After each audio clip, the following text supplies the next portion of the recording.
Hi guys, how are you? My name is Milka Moreira, and today we are gonna analyze some of Junot Diaz's short stories. We're gonna analyze This Is How You Lose Her. If you ever want to learn how to lose somebody, you have to read these short stories by Junot Diaz.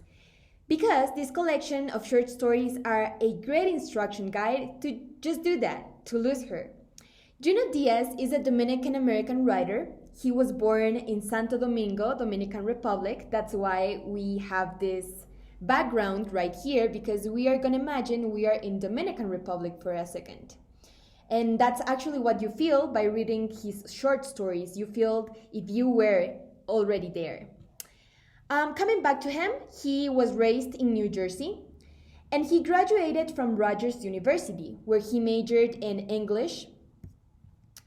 After he graduated, he created his first character, Junior, the main character of our short stories. This was a result of his MBA application. Junior will become central to much of Diaz's work, including This Is How You Lose Her, as I just tell you. Subsequently, Sandra Cisneros and Toni Morrison motivate Diaz to become a writer. And this was really interesting to me because we also read about Sandra Diaz, and if you analyze both of their text, they kind of have a similar way of writing, and this is really interesting. I didn't know she was his inspiration to become a writer. At the age of 27, he published his first book, and in 2008, he won a Pulitzer. Finally, he also won the New York Times bestseller with his short stories collection, This Is How You Lose Her. In addition to being a writer, Diaz also teaches at the Massachusetts Institute of Technology, and he is also a volunteer of Freedom University, an organization in Georgia that provides post-secondary instruction to undocumented immigrants. And why do you think he's quite committed to helping migrants? Well, since he migrated with his family to New Jersey, he feels and he knows how difficult it is to be an immigrant, especially in the United States. So that's why he's engaged with these people. But not everything that shines is gold. Diaz also has a dark past. When he was a child, he was raped, and also in 2018, he was accused of sexual misconduct and of misogynistic behavior. This Is How You Lose Her is composed of 9 chapters. They all tell different stories. But all the stories based in Junior, which is the main character that I just talked to you about. The first character talks about Junior, the principal character of the story, and I believe it's important that we start from analyzing this character because, as we can see, the first chapter talks about Junior's life, where the reader understands that he lives with his brother and his mother in a small house, that they are immigrants from the Dominican Republic and migrated to the US when Junior and his brother were little. But now that we know a little bit more about Diaz's life, don't you think Junior is a quasi-autobiographical character that seems to be a mirror of the real Junior Diaz? Because I do believe it. Junior's life is very similar to the author's life. And I don't believe it is a coincidence because even the names are alike. Junior, Junot. This chapter also narrates Junior's love life, which is really sad actually. At the beginning, he has a girlfriend called Magda. Then he cheats on her with one of Magda's friends called Cassandra.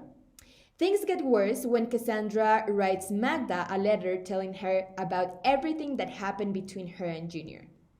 Can you imagine that? My skin gets me like piel de gallina every time I think about this chapter. The thing is that Magda doesn't want to see Junior anymore, but after weeks of begging, crying, and calling her every night, Junior manages to get her back. However, things aren't the same anymore. Magda is distant to him now. She starts dressing better, she cuts her hair, she goes out on Friday night to dance with her friends, And by the time, she cares less and less for Junior.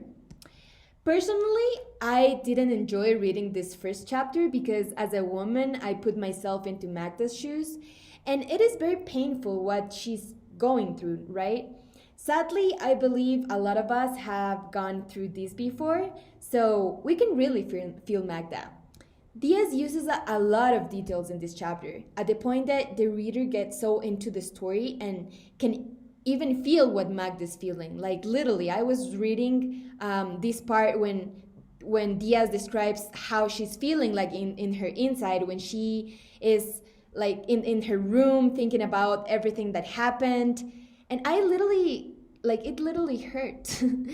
But however, later on, Junior decides to take Magda on a trip into the Dominican Republic to see if things change out, but they don't. Magda grows even more distance to Junior, and they both spend a bad time at the resort. A couple days after, Magda finally tells him that she doesn't want to stay there anymore and that she is going to leave the next day. In my opinion, the biggest problem with infidelity is that it can completely destroy the trust a couple has worked carefully to build. As we can see in Junot Diaz's stories, even if the couple finds reconciliation, their relationship is different from what it was before trust was broken. From my personal perspective, infidelity is a scar that will always remain, even if it heals. This is why I strongly believe that once there is infidelity, the relationship must not continue, because once you are broken, you need time and space to heal and even to trust again. I believe this is a good book because the author is providing the reader a guide of everything they shouldn't do if they don't want to lose that special person. And what I really liked about the stories is that the author also creates the world of Dominican Republic by using the language of that place. And as a reader, it makes you feel like you've been into the Dominican Republic, even if you have never been there. Junot Diaz achieves this by using the world building strategy to make the reader feel closer to the story. The term world building refers to the process of constructing an imaginary world. It can be either a whole fictional universe or an already existing one. This strategy is mostly used in video games or in movies, but it is really great how Diaz is the first one to use this in stories. On the other hand, this collection was at times difficult to read to me because it made me think of what I would do if my actual boyfriend cheated on me. And this is not a nice thing to keep on thinking. So, yeah, it was kind of weird. But anyways, I do recommend this book because you can get your own lessons as I got mine.